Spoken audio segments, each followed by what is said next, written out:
The sun hung low over the horizon, casting a warm golden glow across the cracked streets of Crestwood, a small town nestled in the rolling hills of Tennessee. It was late September, and the air carried the faint scent of burning leaves and the promise of autumn. At Crestwood Junior High, the final bell of the day echoed through the halls, releasing a flood of students into the fading light. Among them was Jalen Carter, a wiry 13-year-old with deep brown eyes that seemed to hold a quiet intensity beyond his years. He walked alone, his backpack slung over one shoulder, his sneakers scuffing softly against the pavement as he headed toward the edge of town. Jalen lived in a modest house on Maple Street, a place where the paint peeled at the corners and the front porch sagged under the weight of time. It wasn't much, but it was home, a sanctuary he shared with his grandmother, Miss Loretta, a woman whose hands were as skilled at kneading dough as they were at coaxing melodies from the old upright piano in their living room. That piano, a weathered relic with chipped keys and a slightly warped frame, had been in the family for generations. It was Jalen's refuge, too, though few outside those walls knew it. At school, Jalen was a shadow. He wasn't loud or brash like some of the other boys, nor did he seek attention from the girls who giggled in clusters by the lockers. He kept his head down, his focus on his books and the rhythms that danced in his mind. Music was his language, one he'd learned from Miss Loretta, who'd played in juke joints and church halls back in her day. She'd taught him to feel the notes, to let them tell a story when words failed. And Jalen had a gift, a natural ear, a fluidity in his fingers that even surprised his grandmother sometimes. But he didn't flaunt it.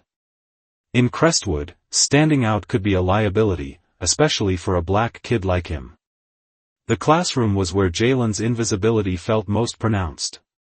Mrs. Evelyn Hargrove, his 8th grade English teacher, ruled room 14 with an iron grip and a smile that never quite reached her eyes. She was a fixture at Crestwood Junior High, a woman in her late 50s with tightly pinned gray hair and a penchant for crisp blouses. To most, she was stern but respectable, a teacher who demanded excellence. But Jalen saw through the facade. She had a way of looking past him, her gaze sliding over him as if he were a smudge on the windowpane. When he raised his hand, she'd call on someone else. When he turned in perfect essays, she'd nod curtly and move on. If he stumbled, rare as it was, her lips would twitch, a flicker of satisfaction crossing her face. It wasn't overt, not the kind of prejudice that shouted. It was subtle, a quiet dismissal that gnawed at Jalen over time. His friend Marcus, a lanky kid with a quick laugh, had noticed it too. "She acts like you ain't even there, man," Marcus said one day as they sat under the oak tree at lunch. "Like you're a ghost or something." Jalen had just shrugged, picking at the grass. "Guess I am." But something shifted that Tuesday afternoon. The lesson was on poetry, Langston Hughes, specifically, and Jalen felt a spark. Hughes' words resonated with him, the rhythm of struggle and hope echoing the music he loved. He raised his hand, eager to share a thought about "The Negro Speaks of Rivers." Mrs. Hargrove's eyes flicked to him, then away, settling on Sarah Bennett, a blonde girl in the front row. "Yes, Sarah," she said, ignoring Jalen's outstretched arm. He lowered it slowly, the familiar sting settling in his chest. The class droned on, but Jalen's mind wandered to the piano, to the way he could pour that sting into a melody. He tapped his pencil against his desk, a steady beat that mirrored the pulse in his veins. Mrs. Hargrove's head snapped up. "Jalen," she said sharply, her voice cutting through the chatter. The room went still. "If you've got something to contribute, let's hear it. Or is that just noise?" It was the first time she'd called on him all year. Jalen straightened, his heart thudding but his voice steady. "I was thinking about how Hughes uses rhythm, ma'am. Like music. It's not just words, it's a beat, something you feel." A few kids exchanged glances. Sarah smirked.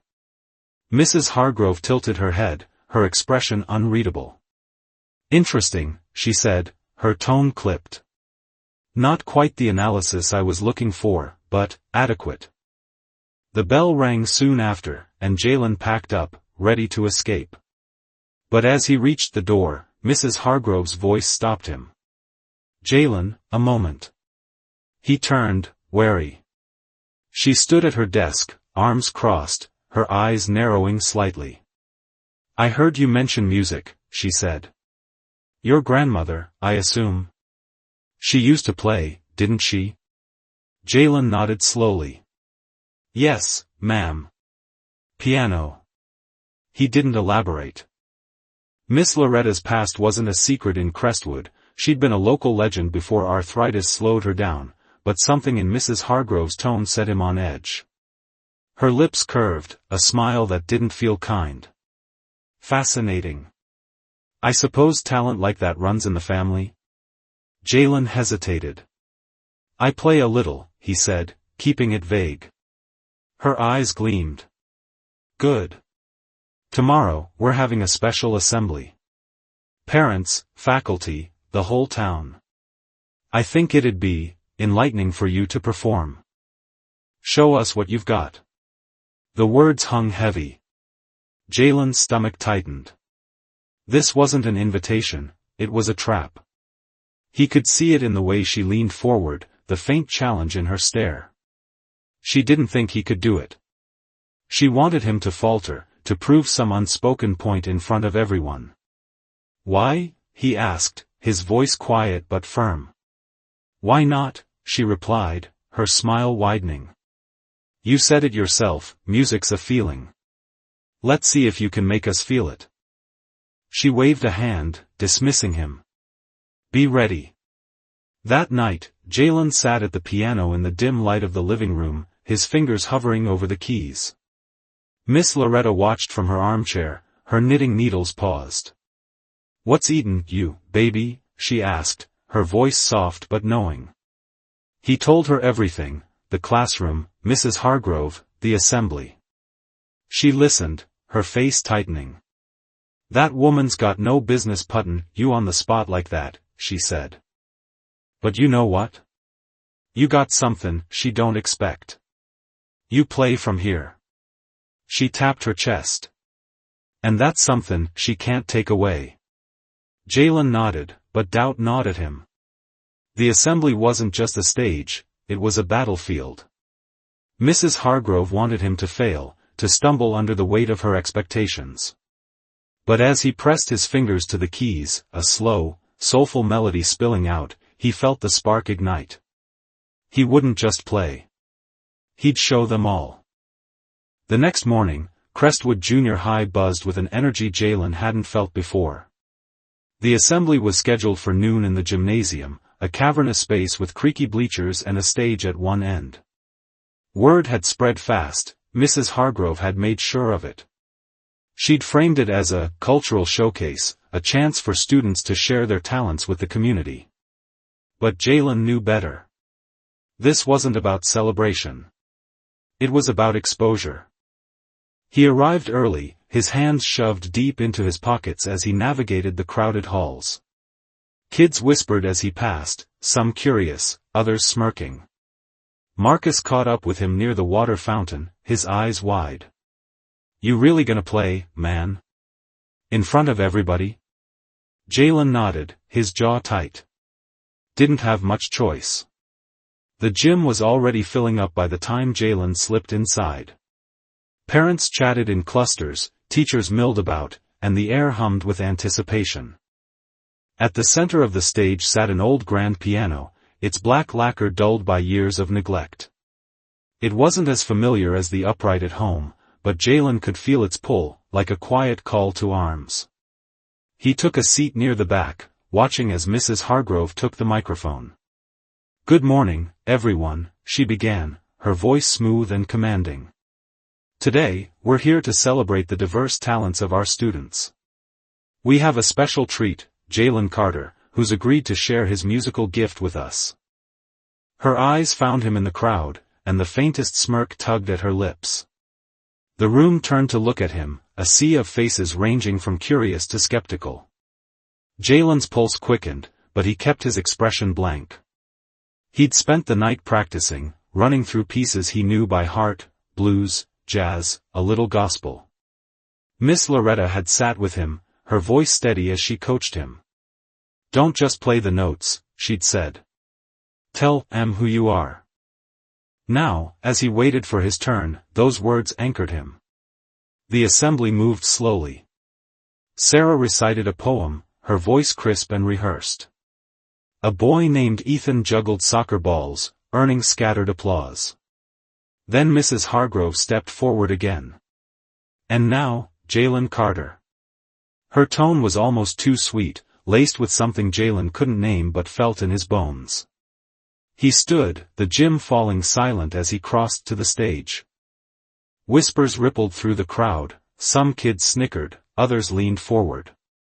Mrs. Hargrove stood off to the side, arms crossed, her face a mask of polite interest. Jalen sat at the piano, the bench creaking under him. The keys stared back, cold and unfamiliar. He flexed his fingers, took a breath, and began. The first notes were soft, tentative, a simple blues riff that rolled out like a question. The room shifted, unsure. Then he leaned into it, his hands finding their rhythm, the melody swelling into something raw and alive. It was a piece he'd written himself, inspired by the stories Miss Loretta told, of resilience, of roots deep as rivers. The sound filled the gym, rich and unyielding, and the whispers died. Jalen didn't look up. He didn't need to.